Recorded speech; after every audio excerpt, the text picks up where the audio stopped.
Muy buenos días, hermanos, un placer volver a encontrarnos en nuestro tiempo de reflexión, de meditación de la palabra de Dios. Y en esta oportunidad quiero invitarles a que me acompañen en la reflexión del capítulo 2 del Evangelio de Juan. Juan viene planteando en su Evangelio, desde el comienzo, ¿quién es Jesús? Es Dios, o sea que pone en sus primeros versículos, y Dios era el Logos, la palabra. Luego nos dice que era la luz del mundo, que venía a alumbrar a todo hombre. Otros daban testimonios de él. Juan el Bautista dice, es el Cordero de Dios que quita el pecado del mundo. Él nos viene presentando a Jesús de esta manera. Ellos, dice, fuimos testigos también y vimos su gloria. Y en este capítulo 2 comienza una porción muy interesante que se denomina el libro de las señales o el libro de los signos, que va desde el capítulo 2 al capítulo 12, donde Juan remarca muchas de las acciones que Jesús hacía. Pero dice en este capítulo 2, del versículo 1, al tercer día hubo una boda en Caná de Galilea y estaba allí la madre de Jesús. Y también había sido invitado a la boda Jesús con sus discípulos. Y faltando vino, la madre de Jesús le dice, ¿no tienen vino? Jesús le dice, mujer, ¿y a ti y a mí qué? Aún no ha llegado mi hora.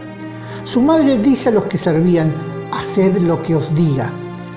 Y había allí 6 tinajas pétreas asentadas conforme a la purificación de los judíos, cada una con capacidad de 2 o 3 metretas. Jesús les dice, llenad las tinajas de agua, y las llenaron hasta el borde. También les dice, sacad ahora, y llevad al maestresala, y se lo llevaron. Cuando el maestresala probó el agua hecha vino porque no sabía de dónde provenía, aunque lo sabían los servidores que habían sacado el agua, el maestresala llamó al esposo, y le dice, todo hombre sirve primero el buen vino, y cuando están embriagados el peor. Pero tú has guardado el buen vino hasta ahora. Este principio de las señales hizo Jesús en Caná de Galilea y manifestó su gloria, y sus discípulos creyeron en él. Después de esto, él descendió a Cafarnaúm con su madre y sus hermanos y sus discípulos, y permanecieron allí no muchos días. Qué hermoso pasaje. Una aldea pequeña, Caná, en Galilea, quizás 150 personas, como mucho, vivían en ese pequeño asentamiento. Y dice Juan que al tercer día hubo una boda. Y lo primero que nos preguntamos es, ¿al tercer día de qué? Como sabemos, en aquella época, casamientos o distintos eventos, aún las fiestas que anualmente celebraba el pueblo de Dios, se hacían a partir del inicio de la primavera hasta el final del verano. Así que es posible que estén en algunas de estas fiestas. Y en cada una de estas fiestas debían hacer sacrificios. Y en los sacrificios también libaciones, que era el derramamiento de bebidas, especialmente vino, delante del altar juntamente con la ofrenda. Así que imagínense ustedes en una población pequeña, hacen las fiestas, los sacrificios, las libaciones, y resulta que al tercer día una pareja va a celebrar su boda. Invitan a muchos. Y quizás piensen, bueno, hay familiares, todos lo hacemos. En Nazaret está María, así que invitémosla. Y la invitaron a ella, pero está el hijo, así que bueno, invitaron también a Jesús y a sus discípulos, que en este tiempo todavía no eran los 12. Recuerden que cuando Jesús comienza el ministerio, y esto es al principio del ministerio de Jesús, el primero conoce a Andrés y a Bartolomé, que seguían a Juan el Bautista. Estos van con él y Andrés le presenta a su hermano, a Pedro, y luego él también ve a Jacobo y a Juan, y Jesús los llama para que estén conjuntamente con él. Así que comienza la ceremonia en presencia del rabino, pero había un tema. El banquete de bodas debía iniciarse con una libación. Evidentemente hicieron esto y luego comenzaron el banquete y apenas comienza el banquete se quedaron sin vino. Muchos piensan que, bueno, durante el banquete de 3 días habrán tomado... No, no es esto el cuadro, no es esto lo que nos relata la palabra de Dios en su contexto hebreo. Así que ellos quedaron sin vino y esto sería una vergüenza para la familia, una vergüenza para el esposo, ¿no? Así que lo primero que sucede cuando María se da cuenta de esta situación, evidentemente por ser parte de la familia, por estar en contacto con aquellos que organizaban la boda, hace lo mejor que podía hacer, es ir a Jesús. Y qué bueno cuando tenemos una necesidad, ir a Jesús. Qué bueno imitar a María en este caso, que lo primero que hizo fue acudir a él, porque sabía quién era. María tenía en su memoria todo lo sucedido desde el anuncio del ángel hasta aquellos días. Había visto todo el desarrollo de Jesús, todo lo que había sido dicho de él, todo lo que iba sucediendo. Ella sabía de su bautismo, de estar en el desierto, de su regreso. Así que cuando se produce esta gran situación en medio de esta boda, ella va a Jesús. Y saben, a veces nosotros no recurrimos tan fácil a Jesús. Muchas veces pensamos que somos lo suficientemente hábiles como para poder solucionar nuestros problemas, lo suficientemente inteligentes como para poder hacer que las situaciones se vuelquen a nuestro favor, que somos lo suficientemente sabios para tomar las decisiones correctas, y si todo no resulta, entonces vamos a Jesús. Grave error. María lo primero que hizo fue a verlo a él y plantearle el problema.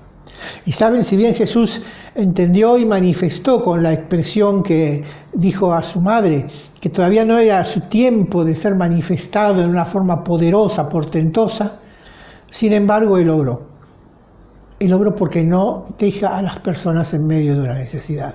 Jamás Jesús va a dejarte en medio de un problema, de una situación, de una angustia, de un tiempo difícil, de un tiempo de quebranto, de un tiempo donde podés estar siendo atacado, donde podés estar sintiéndote solo, sola, abandonado, abandonada, encerrado, donde tenés un futuro incierto. Jamás Jesús va a dejarte solo, sola.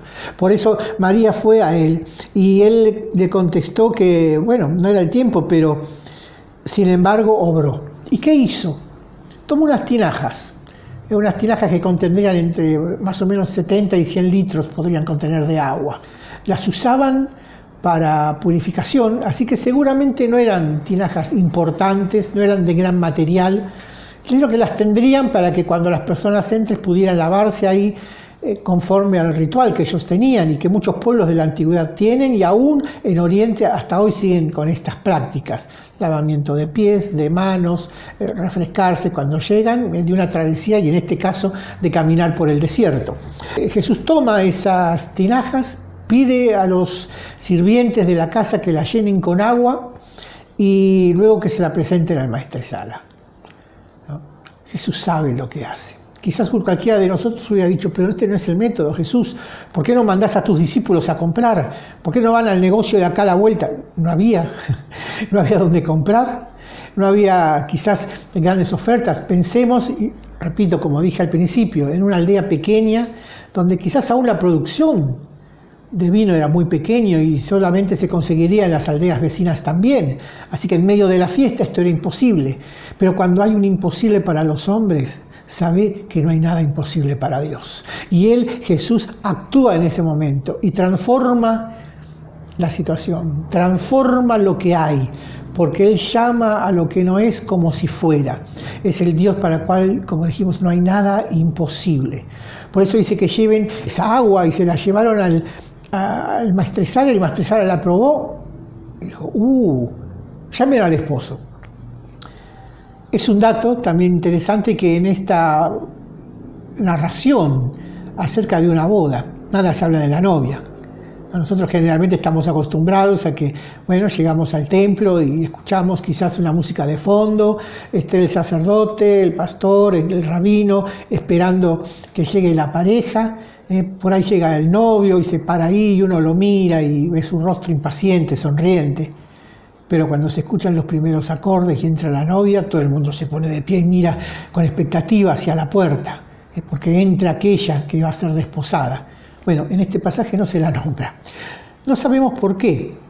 Bueno, en realidad entendemos por qué. Juan está resaltando la presencia de Jesús. Por eso puso al principio del texto, y me gusta este versículo de Juan 2:2, y también habían sido invitados a la boda Jesús y sus discípulos.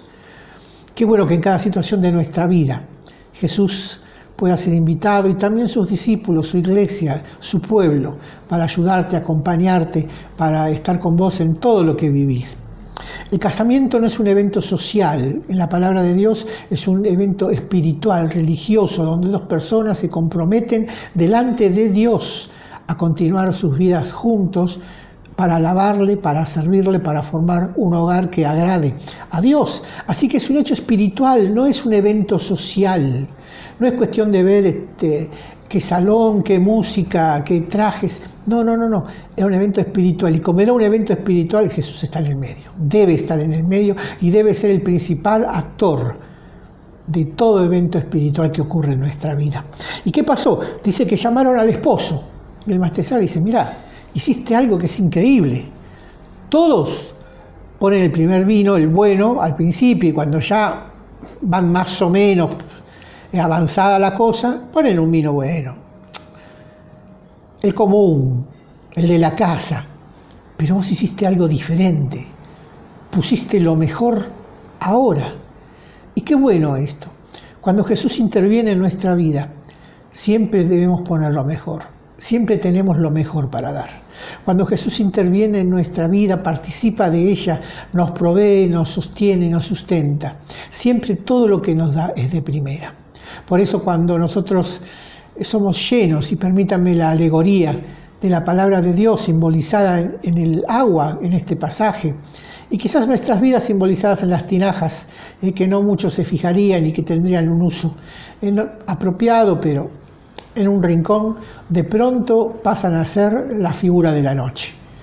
Llenas de agua, llenas, podríamos decir, nuestras vidas, nuestra alma, nuestro espíritu, nuestro corazón, de la palabra de Dios. Y cuando se lo prueba, es lo más hermoso y lo más sabroso que podemos brindar a otras personas. La palabra de Dios, que trae gusto a nuestro espíritu, a nuestro corazón, a nuestra alma. Y muchas personas van a decir, me estás dando de lo mejor. Me has dado de lo mejor que jamás había recibido, y es la palabra de Dios, porque es lo que la gente necesita, es lo que necesitamos todos, todo ser humano, toda persona, y más en este tiempo, recibir, escuchar y vivir según la palabra de Dios. Termina el texto diciendo que este principio de señales hizo Jesús en Caná de Galilea. Manifestó su gloria y sus discípulos creyeron en él. Si había alguna duda, se disipó. Si alguno pensaba, ¿qué estoy haciendo acá siguiendo a Jesús, viniendo a la iglesia? ¿Servirá para algo esto? ¿Tendrá fruto? Dice que ellos vieron su gloria. Jesús confirmó quién era y creyeron en él. Que al llenarte de la palabra, que al vivir a diario con Cristo puedas ver su gloria, puedas verlo a Él trabajando contigo, puedas verlo a Él trabajando en tu vida, para que creas, y no solamente vos, sino todos aquellos a quienes les cuentes de este Cristo hermoso y maravilloso, que un día llegó a nuestra vida, nos salvó y nos transformó. Por eso este es nuestro deseo, que en esta semana le conozcas aún más, que le conozcas aún más profundamente, de una manera diferente y personal, para que su rostro brille sobre tu vida y tengas, en este año de tanta incertidumbre y de tantas preguntas que todavía surgen, tengas paz. Amén.